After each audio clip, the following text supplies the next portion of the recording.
Sermon 42 de saint Augustin, les deux aumônes du chrétien. Isaïe chapitre 1 verset 11. J'ai peu de force, mes frères, mais la parole de Dieu en a beaucoup. Qu'elle les déploie donc dans nos cœurs, et si vous obéissez, vous entendrez suffisamment ce que nous vous dirons lentement. La foudre vient d'éclater dans la nuée. Le Seigneur a parlé par la bouche du prophète Isaïe, et vous avez dû trembler si vous n'êtes pas insensible. Le langage est clair, il n'est pas nécessaire de l'expliquer, il faut plutôt le pratiquer. Que m'importe, dit-il, la multitude de vos sacrifices. Qui jamais vous les a demandés? C'est nous que Dieu recherche et non ce qui est à nous. Or, le sacrifice du chrétien, c'est l'aumône faite aux pauvres, car c'est le moyen d'apaiser Dieu envers les pécheurs. Et si Dieu ne s'apaise envers eux, qui de nous ne sera condamné? C'est donc par l'aumône que l'on se purifie des péchés et des fautes inséparables de cette vie. Or, on fait l'aumône de deux manières, en donnant et en pardonnant, en donnant le bien qu'on a et en pardonnant le mal qu'on souffre.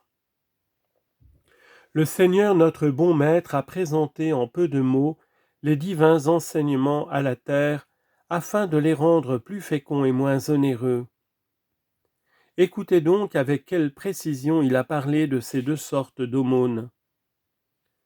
Pardonnez, dit-il, et on vous pardonnera, donnez et on vous donnera. Luc chapitre 6, versets 37 et 38. Pardonnez et on vous pardonnera, voilà l'aumône du pardon. Donnez et on vous donnera, voilà l'aumône du don.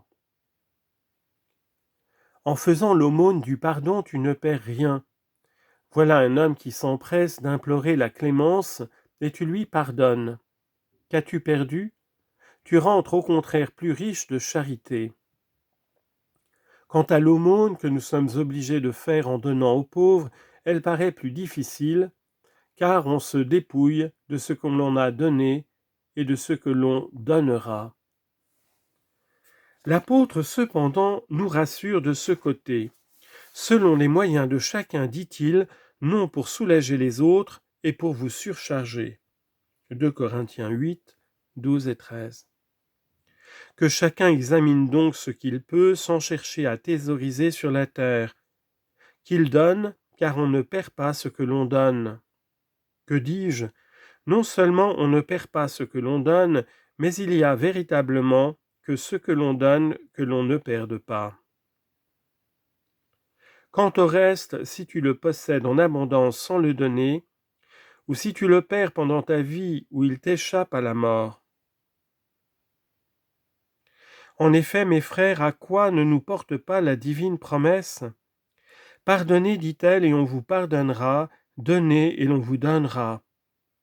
Donnez et on vous donnera. À qui s'adresse ce langage? C'est Dieu qui parle ainsi, à l'homme, l'immortel au mortel, l'opulent père de famille au mendiant. Ah, il ne reniera pas ce que nous lui avons donné. Nous pouvons donc prêter à usure, donnons à usure, mais donnons à Dieu et non à l'homme. C'est donner à celui qui est riche, c'est donner à qui nous a donné de quoi donner. Et pour des biens de vil prix, pour des biens frivoles, périssables, corruptibles et terrestres, il nous promet des biens éternels, incorruptibles, des biens que nous conserverons à jamais. Que dire davantage? Il se promet lui-même. Si donc tu l'aimes, achète-le en t'adressant à lui-même. Et pour apprendre à te donner à lui en retour, écoute-le, car il dit « J'ai eu faim, et vous m'avez donné à manger. J'ai eu soif, et vous m'avez donné à boire. J'étais sans asile, et vous m'avez recueilli. Nu, et vous m'avez vêtu. Malade, et vous m'avez visité. En prison, et vous êtes venus à moi. » Matthieu chapitre 25, versets 35 à 40. Toutes les fois répondra-t-il que vous l'avez fait à l'un de mes petits frères, c'est à moi que vous l'avez fait. Si donc il nous donne du haut du ciel, il reçoit de nous sur la terre. Et toi tu prêtes en quelque sorte à usure dans un pays lointain. Tu donnes ici, là tu recevras. Tu donnes ici des choses périssables, là tu recevras des choses qui dureront éternellement. Mais ne dis-tu pas à Dieu, « Délivrez-moi, Seigneur, de l'homme mauvais » ?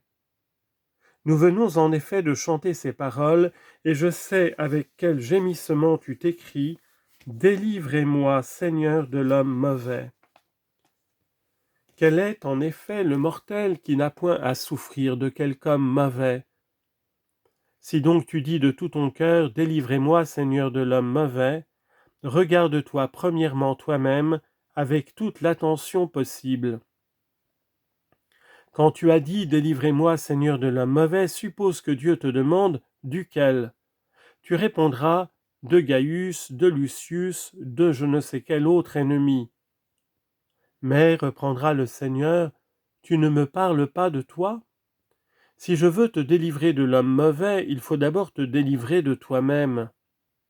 Ce méchant te fait souffrir, garde-toi d'avoir à souffrir de ta propre méchanceté. Examinons si cet homme mauvais trouve en toi matière à te tourmenter. Que te fera-t-il si tu n'es pas mauvais pour toi-même ? Ne te laisse ni dominer par l'avarice, ni fouler aux pieds par la concupiscence, ni briser par la colère. Voilà tes ennemis intérieurs. Ne te blesse pas toi-même, et comment te nuira alors un mauvais voisin, un maître mauvais, un homme influent mauvais, comment te nuiront-ils ? Qu'il te trouve juste, qu'il te trouve fidèle, qu'il te trouve chrétien, encore une fois, comment te nuiront-ils ? Comme les Juifs ont nui à Étienne, mais en lui faisant du mal, ils l'ont comblé de bien.